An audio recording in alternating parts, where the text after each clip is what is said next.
Welcome to the Cheating Secrets channel. We hope you enjoy today's story. It took me just over an hour to drive from Atlanta to LEJ. I couldn't help but admire my wife's determination as she made this trip every Saturday.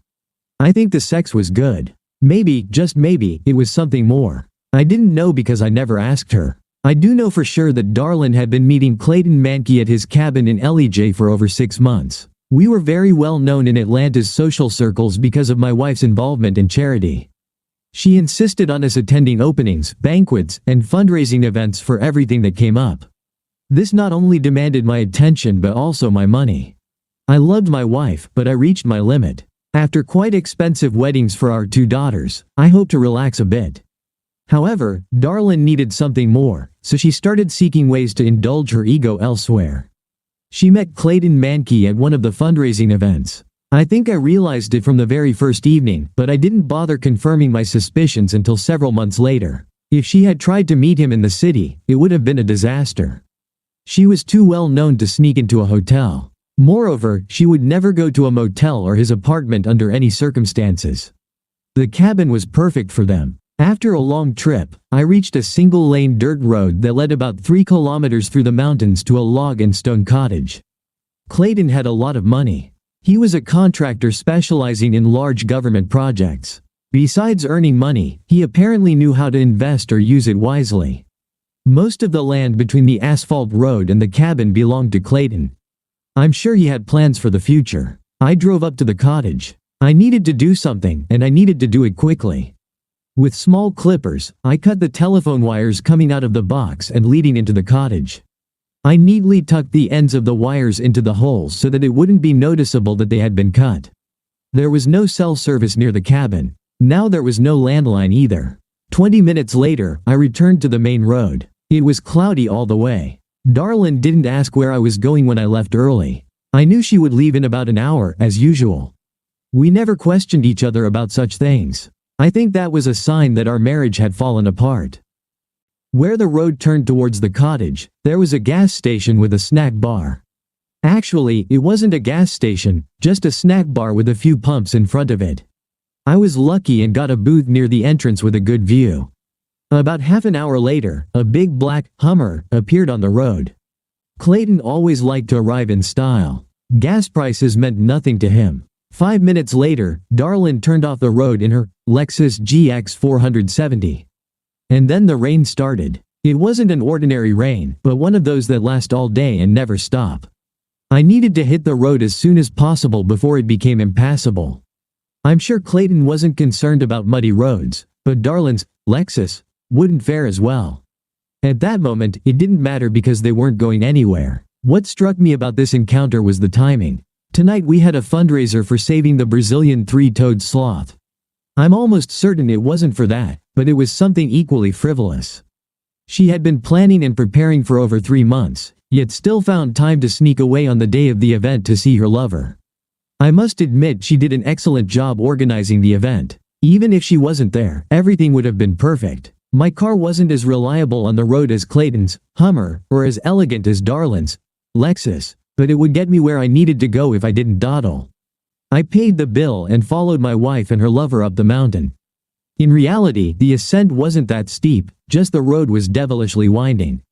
Trying to bulldoze a road in such mountains is not easy. You have to rely on landmarks whenever possible, and that's not always easy. A merciless rain poured down. I had covered half the distance to the cabin and decided to stop where I could turn around. The parka protected me from the rain, but by the time I got there, it was a bit stuffy inside.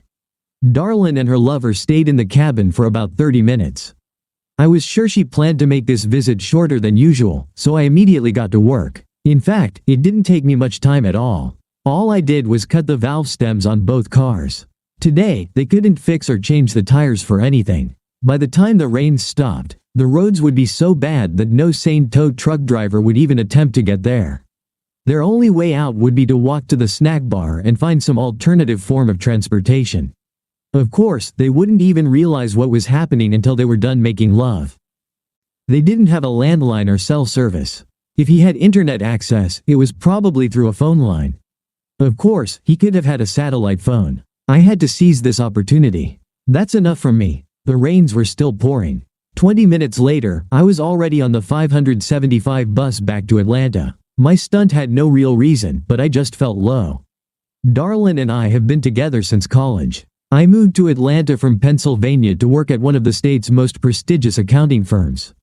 In less than 10 years, I had my own accounting company specializing in the food service industry. We handled accounting, payroll, taxes, and even retirement programs. Some of our clients became national, and we grew with them. Our lifestyle grew along with the money I was making. Sometimes I felt it was hard to keep up with everything. Everything was fine until Darlin decided to spice up her sex life. Of course, I could be wrong. Actually, Clayton was richer than me. I wasn't sure what interested Darlin, his money or his body. I must admit he was more attractive than me and seemed to be in better shape. I think working construction helps keep you fitter than sitting at a desk all day. That son of a bitch had more hair than me. I mean, I haven't reached the point where I have to comb my hair again, but it's not as thick as it used to be. I really didn't care why she did it. I just wished it wasn't so. Tonight promised to be splendid. I couldn't wait to find out if Darlin would come or not. If she came to the end, she would be excited and out of sorts. As I've said before, there was no reason to do what I did. I reached the highway, and the rain was still pouring. I planned to leave Atlanta right after the party. All preparations were made in advance. 2 months ago, I sold the business for cash and a 20% stake in the profits. 3 weeks ago, Darlin signed the papers to sell the house to my close colleague. He was aware of my situation and more than ready to handle any difficulties that might arise from the sale. He paid me $1 million in cash for the house, which was 3 times its value. Darlin thought she was signing documents to refinance the mortgage. There was no mortgage. My other preparations involved closing accounts, credit cards, investments, and pension policies. We had several collectibles in the house that I easily sold in advance. As I was leaving, I planned to take Darlin's valuables with me. I wasn't going to leave her $500,000 worth of goodies that I bought. Clayton Mankey was another problem. Besides being wealthy, he had good connections both locally and statewide. Although he wasn't one of my clients, I had no trouble obtaining information about my adversary. I tasked a small team of my best employees to gather everything they could about his enterprises. For Clayton, it was standard procedure, winning bids for government projects and making a decent profit. The major issue was that the accounting books didn't match up. The school district project would have cost them $3 million, but Mankey Enterprises would show they were paid only $2 million. Clayton managed to pocket $1 million easily, minus a few kickbacks. No one ever compared these two figures with each other. I couldn't allow Clayton to run into trouble with state or local authorities because they were just as complicit as he was. The tax agency, however, was extremely interested. They not only planned to bankrupt poor Clayton but also intended to compensate me. At that moment, I wasn't sure if I could get it, but maybe, if I was lucky, it would work out. When I reached Atlanta, the rains intensified. I estimated it would be another 2 to 3 hours before Darlin and Clayton realized their dilemma. I needed to prepare for the party. When I returned home, the waiters and other party participants were busy.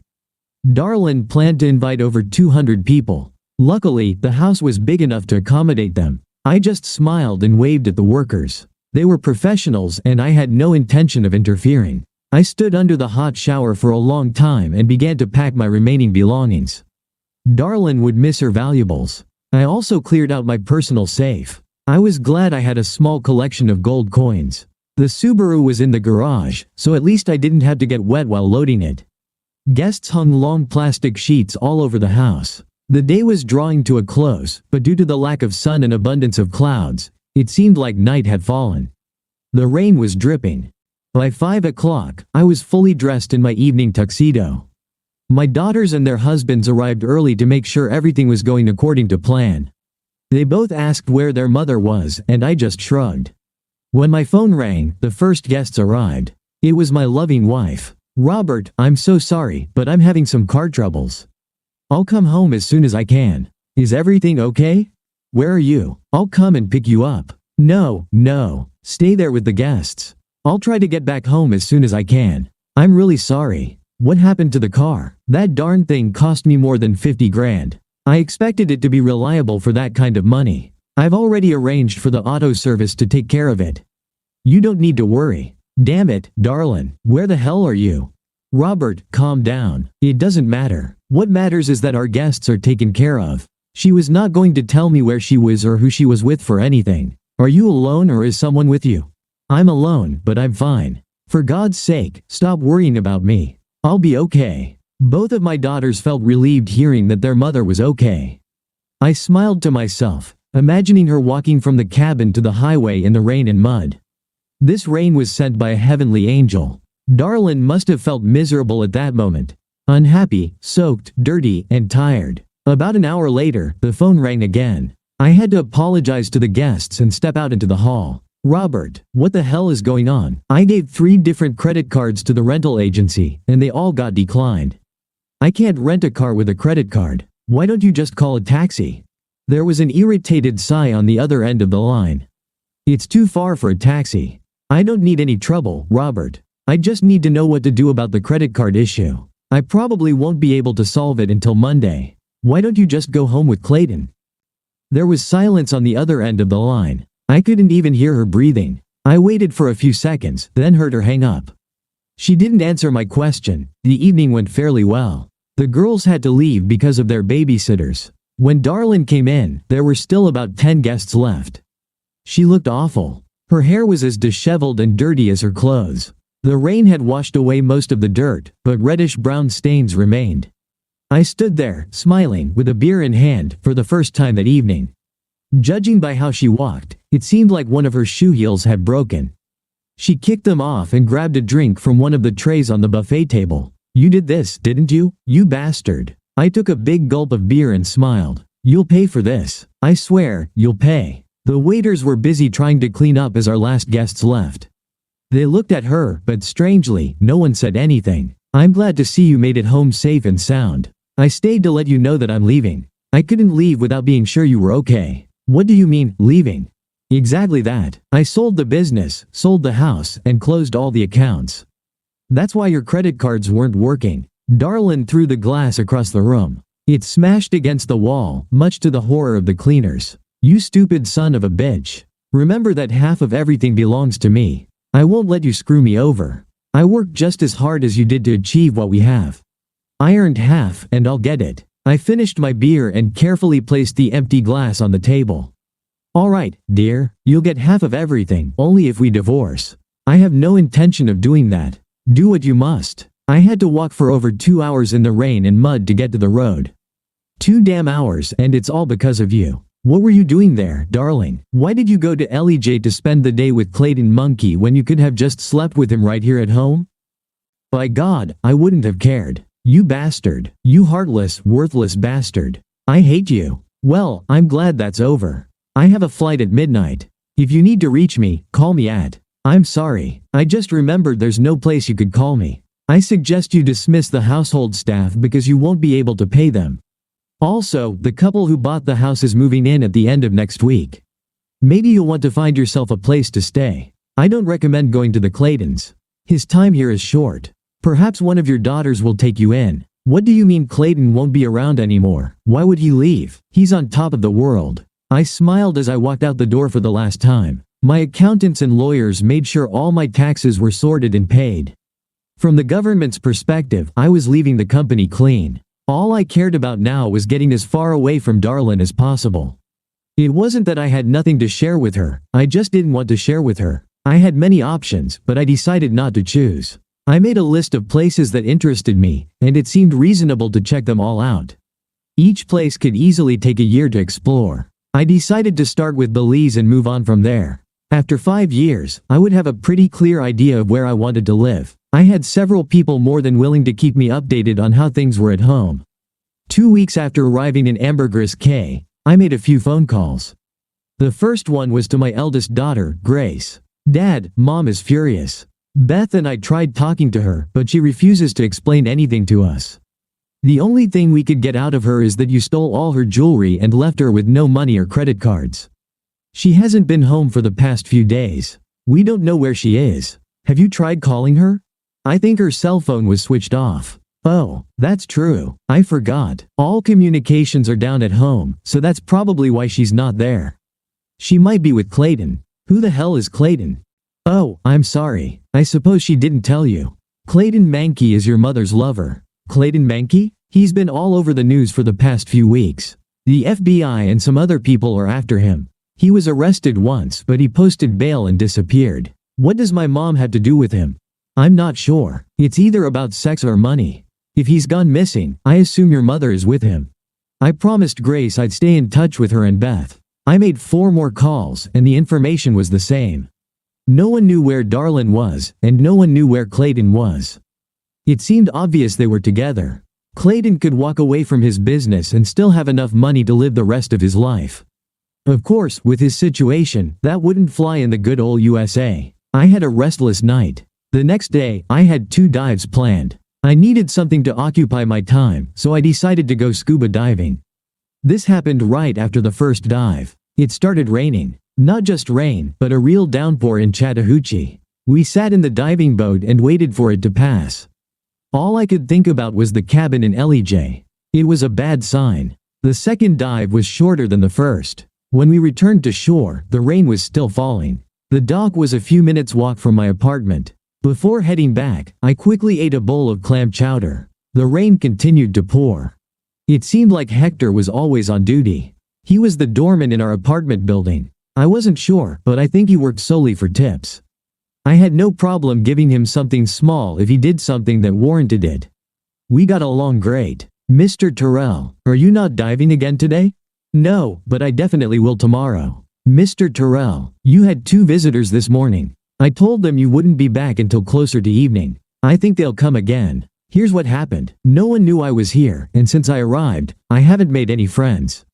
Do you remember their names, Hector? No, sir, but I managed better. Hector pulled out his cell phone and pressed a few buttons. It was a great shot. They weren't posing for it, and it seemed they didn't know he took it. Clayton was wearing a Hawaiian shirt, and Darlin had a large straw hat with drooping brims. My wife and her lover found me and came to visit. It's amazing what a person can achieve with enough money. I handed Hector a 20 and headed to my apartment. I didn't have too many things to pack, so I had time to call the U.S. Embassy. They confirmed that they were indeed interested in Mr. Mankey. Not only the tax office was looking for him, but also the passport department, which wanted to know what documents he was using. He had to surrender his passport to get out on bail. 20 minutes later, I was on my way to San Pedro Airport. I preferred the small airport a bit more. It was raining all the way there. American officials will be waiting for Clayton at the apartment. Extradition to the States was inevitable. They showed no interest in Darlin, so I assumed they would simply drop her off without money or credit cards. I became curious if she had a return ticket. 2 days later, I comfortably settled into my new villa in Phuket. I feared my life would be dull without work and family. I was wrong. It won't be long before Darlin and Clayton figure out where I've gone. This time, I'll be ready. I'll also be vigilant. I planned to take a walk on the beach to enjoy the sunset, but I had to reconsider. It started raining. It was a Chattahoochee rain. It was sent by an angel. I hoped Clayton was as smart as he seemed. I wonder how he planned to get back at me when he could have just walked away. The next few years will be amusing. I wanted to have dinner but couldn't. It started raining. Thank you for being with us and listening until the end. If you found it interesting, please subscribe, give us a like, and leave your comments. And we'll see you on the Cheating Secrets channel.